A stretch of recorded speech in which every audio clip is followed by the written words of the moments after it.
হ্যাঁ, আপনার বিরুদ্ধে শ্লীলতাহানির অভিযোগ রয়েছে। শ্লীলতাহানি কি করেছেন আপনি? চিকিৎসককে শ্লীলতাহানির অভিযোগ, বাঁকুড়ায় গ্রেপ্তার অধ্যাপক। শ্লীলতাহানির অভিযোগে গ্রেপ্তার হলেন অধ্যাপক। ধৃত অধ্যাপকের বাড়ি কলকাতার বাগুইহাটি এলাকায়। গতকাল হাওড়া থেকে অভিযুক্ত অধ্যাপককে গ্রেপ্তার করে রেল পুলিশ। চাঞ্চল্যকর ঘটনাটি ঘটেছে বাঁকুড়ায়। ধৃত ওই ব্যক্তির নাম সুমন পাল।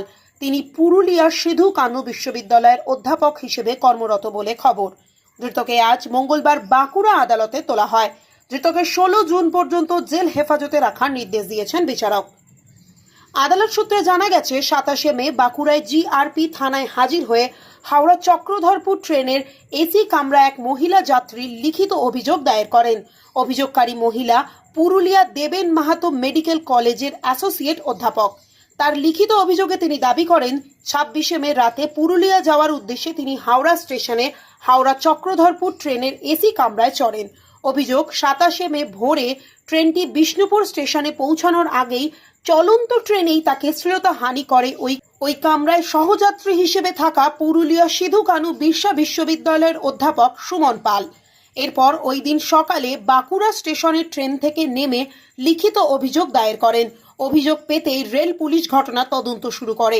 কয়েকদিন ধরে খোঁজ চালানোর পর গতকাল হাওড়া থেকে অভিযুক্ত অধ্যাপককে গ্রেপ্তার করে রেল পুলিশ। আজ ধৃতকে বাঁকুড়া জেলা আদালতে পেশ করা হয়। আদালত ধৃতকে 7 দিনের জেল হেফাজতে রাখার নির্দেশ দিয়েছে। ধৃতর বিরুদ্ধে ভারতীয় ন্যায় সংহিতার 74, 64 ও 62 নম্বর ধারায় মামলা রুজু করেছে রেল পুলিশ। একজন ডাক্তারবাবু তিনি ট্রেনে উঠেছিলেন, আর অভিযুক্ত যিনি তিনিও ট্রেনে উঠেছিলেন রাত্রেবেলায় হাওড়া চক্রধরপুরে। ওনারা কলকাতা থেকে আসছিলেন। পুরুলিয়ায় দুজনেই পোস্টিং, একজন প্রফেশন ডাক্তারবাবু আর একজন যার নামে অভিযোগ তিনি হচ্ছেন সিধু কানু আমাদের যে ইউনিভার্সিটি আছে তার প্রফেসর।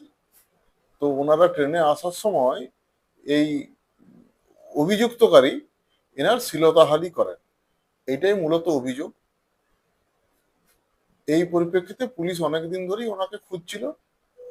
গতকাল ওনাকে অ্যারেস্ট করেছে, আজকে কোর্টে ফরওয়ার্ড করেছে। অ্যারেস্ট করেছেন ওকে মূলত বাড়ির থেকে অ্যারেস্ট করা হয়েছে। বাঁকুড়া জিআরপি ওনাকে অ্যারেস্ট করেছে, অ্যারেস্ট করে আজকে কোর্টে ফরওয়ার্ড করেছে। আজকে ওনাকে 16 তারিখ পর্যন্ত জেল হেফাজতে রাখার নির্দেশ দিয়েছেন। আজকে বেল রিজেক্ট হয়েছে। হয়েছিল যে অভিযোগকারী, তাতে উনি কেবলমাত্র অভিযোগ করেছিলেন যে ওনার শ্লীলতাহানি করা হয়েছে। ট্রেনে উনি আসছিলেন কলকাতা থেকে পুরুলিয়া আসছিলেন, সেই সময় রাত্রেবেলায় এই আমার মক্কেলও আসছিলেন ওই কোচেই। তো ওনার অভিযোগ ছিল যে ওনাকে রাত্রেবেলা নাকি শ্লীলতাহানি করা হয়েছে। মজার ব্যাপার যে পরবর্তীকালে উনি নিজের বয়ান পাল্টে উনি এখন বলছেন যে ওনাকে ধর্ষণ করা হয়েছে। করে পরবর্তীকালে আবার ধর্ষণের ধারা মোকদ্দমার সঙ্গে যুক্ত হয়েছে। আমার মক্কেল তো পুলিশের সঙ্গে সহযোগিতা করে এসছে এবং পুলিশ যে নোটিশ দিয়েছিল সেই নোটিশেও সে পুলিশের কাছে হাজির ছিল, তার বয়ান দিয়েছে। এবং ধরুন আমরা আগাম জামিনের দরখাস্তও জজ কোর্টে করেছি, সেটাও পেন্ডিং আছে। এই অবস্থায় পুলিশ তাকে অ্যারেস্ট করে কোর্টে প্রডিউস করেছে আজকে। যেহেতু ধারাটা ধর্ষণের, সেজন্য আজকে মাননীয় আদালত আজকে জামিন দেননি এবং সমস্ত কাগজপত্র পুলিশের কাছে চেয়ে পাঠিয়েছেন। পরবর্তী দিন ধার্য হয়েছে 16 তারিখে। ওই দিনে মোকদ্দমা শুনানি হবে এবং আদালত স্থির করবেন যে আমার মক্কেল জামিন পাবে কি পাবে না।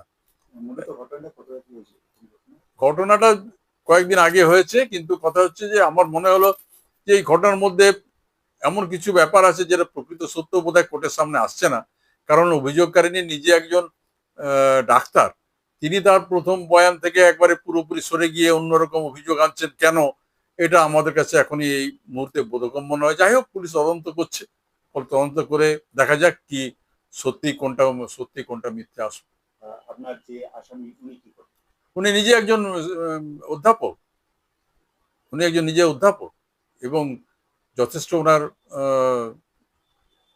নাম ডাক আছে। উনি একজন ভালো মানুষ হিসাবেও স্থানীয় এলাকায় পরিচিত খুব, এইটুকু বলতে পারি।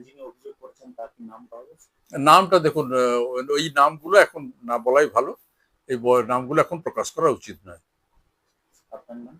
আমার নাম তাপস চৌধুরী, আমি বাঁকুড়া কোর্টের আইনজীবী।